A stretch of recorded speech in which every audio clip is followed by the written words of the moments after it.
যেটা একটা আমাদের এই নৈচনপুর 2 জিপি নারকেলদা গ্রামে আমাদের যে ময়না বেসিল আছে, এই ময়না বেসিলের পয়েন্টের মানে সামনে আমাদের প্রসেনজিৎ মাইতি এর একটা ভিটামিন ফিশারি আছে। দীর্ঘ 7-8 বছর নাগাদ ওই এলাকায় চাষ করছে, কোনো রকম কোনো সমস্যা নেই।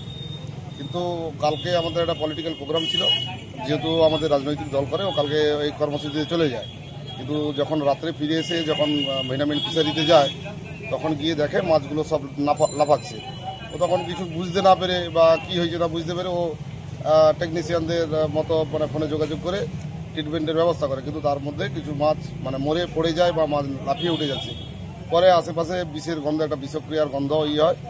তা সেই রাত্রে বিভিন্ন জায়গায় যোগাযোগ করে আজকে সকালে 10টা নাগাদ আমি খবর পাই, প্রসেনজিৎ ভাইয়ের সঙ্গে যোগাযোগ করি। তারপরে ঘটনা যাই এবং ঘটনাস্থলেও আমরা যাই, গিয়ে দেখি যে মাছ সমস্ত ওর 5টা পয়েন্ট, কিন্তু যে একটা লাগোয়া আছে কোন বাড়িতে 3টে মানে পয়েন্টে বিষ ফিলিয়েছে এবং তার বিষের গন্ধ এখনও পর্যন্ত দুর্গন্ধ প্রচণ্ডভাবে ছড়াচ্ছে এবং মাছগুলো পুরো একদম মরে নষ্ট হয়ে প্রায় 25-30 লক্ষ টাকার মতো মাছ নষ্ট হয়েছে আনুমানিক। এবার ওর সঙ্গে যেটা কথা বলে জানতে পারলাম যে ওর সঙ্গে ওরই গ্রামের একজনের সঙ্গে একটা ঝামেলা ছিল এবং সেই সন্দেহবশে ও আজকে সকালে তাকে ফোন করার পরে একটা ঘটনা ঘটে গেলেও তাকে সহমর্মিতা দেওয়ার বদলে তাকে আরও প্রচ্ছন্ন হুমকি দেয় যে আরও কত ক্ষতি হয় দেখ। আর সেই জায়গায় আমরা ওসি সাহেবের সঙ্গে যোগাযোগ করি, উনি বলছিলেন থানায় কমপ্লেন করতে, কিন্তু যেহেতু কিছু মাছ মারা গেছে তখনও পর্যন্ত যতগুলো মাছ উদ্ধার করা যায় সেই মাছগুলো মানে জেলেদেরকে দিয়ে ধরিয়ে তার একটা মানে মার্কেটজাত করার ব্যবস্থা করার জন্য এই অভিযোগটা করতে দেরি হয়েছে। আমি চাই যে রাজনৈতিক দল করুক না কেন, যে আমাদের আজকে ময়না মাছের উপরে, মাছ চাষের উপরে নির্ভরশীল, মাছ চাষের উপরে রুজি রোজগার চলে। অনেক মানুষ আজকে আমাদের, কেউ ভিনাবিন, কেউ বাগদা কিংবা সাদা মাছ। আজকে যারা এই ঘটনা ঘটেছে তাদের দৃষ্টান্তমূলক শাস্তি চাই।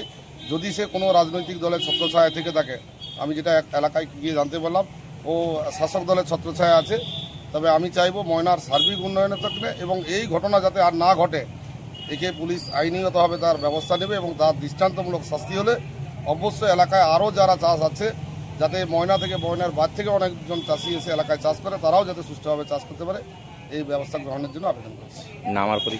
আমার নাম উত্তম সিং, আমি পূর্ব মেদিনীপুর জেলা পরিষদ সদস্য এবং ভারতীয় জনতা পার্টি ময়না মণ্ডল 3 সভাপতি। অর্জুন দাস, বাড়ি নারকেলদা। এই যে প্রসেনজিৎ ভাই যে মাছ চাষ করেছে প্রায় পাশাপাশি আমার বাড়ি, তার ছেলেটা গরিব বাড়ির ছেলে, জমি জায়গা বিক্রয় করে এই মাছ চাষগুলো করেছে এবং ক্ষয়ক্ষতি মাথার উপর নিয়ে ইলেকট্রিশিয়ান করে মাছ চাষ করছিল।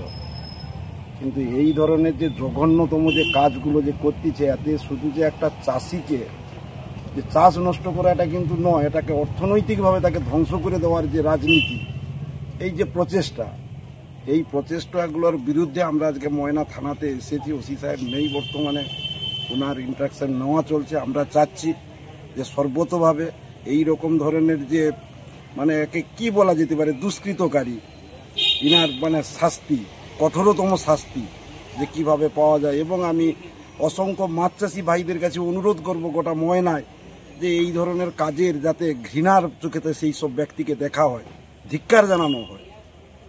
এই বলে আমি আমার বক্তব্য শেষ করছি। কি ঘটনা হয়েছে? অ্যাকচুয়ালি আমার বাড়ি হচ্ছে ময়না নারকেলদা গ্রামে। গতকাল রাত্রে আমি হঠাৎ দেখি পয়েন্টে প্রচুর মাছ লাফাচ্ছে আর নিচে কেটে পড়ে যাচ্ছে। তারপরে আমি কিছু বুঝতে পারিনি, সঙ্গে সঙ্গে অক্সিজেন পাউডার মারি, কিন্তু মাছ সব প্রায় আড়ার দিকে লাফিয়ে উঠে যাচ্ছে আর টোটাল মাছটাই কেটে নিচে পড়ে গেল। তারপরে একটা বিষের প্রচণ্ড গ্যাস পাই। হ্যাঁ, সন্দেহ হয়েছিল যে বিষ ছাড়া এই জিনিস কোনোদিনও হয় না আমাদের এই চাষে, ভেনামি চাষে। কারণ একসাথে ভাইরাস হলেও এত মাছ একসাথে সব মাছ, একটা মাছ বেঁচে নি, টোটাল মাছটাই মরে গেছে। ভাইরাস হলে এইভাবেও হয় না। তারপরে সকালে যখন আমি কিছু মাছ উদ্ধার করার জন্য জাল নিই, যখন বিষের প্যাকেট পাওয়া যায় সেগুলো উদ্ধার করে আমি রেখেছি রেডি। সেগুলো আমি বড়োবাবু যখন ভিজিটে যাবে সেগুলো আমি দেখাবো। এখন আমার উদ্ধার করা আছে, তাতে কিছুটা বিষও আছে। একটা পয়েন্টে 2-3টে করে প্যাকেট ফেলানো হয়েছে। আমার অ্যাকচুয়ালি একজনের সাথে একটু পয়সা লেনদেন শুধু একটু গণ্ডগোল ছিল। সে আমাকে তার সাথে তরকারি থেকে হাতে হয়েছিল।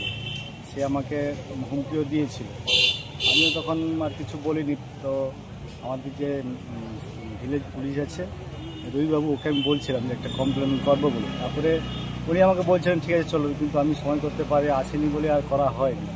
তো এখন ঘটনাটা সেই ঘটিয়েছে আমাদের এলাকায় মানিক ঘড়াই, তার বাবার নাম গণেশ ঘড়াই, তার ছেলে স্বপন ঘড়াই।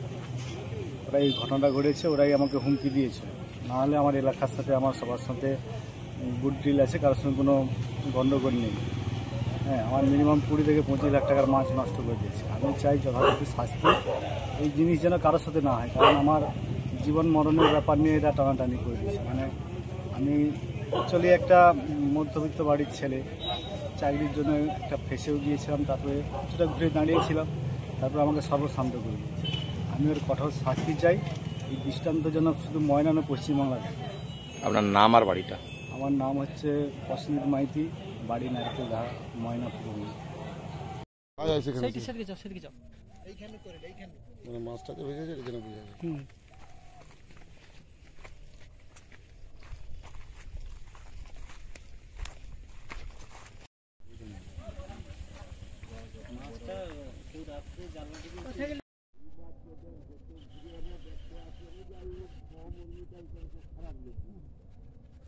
ভালো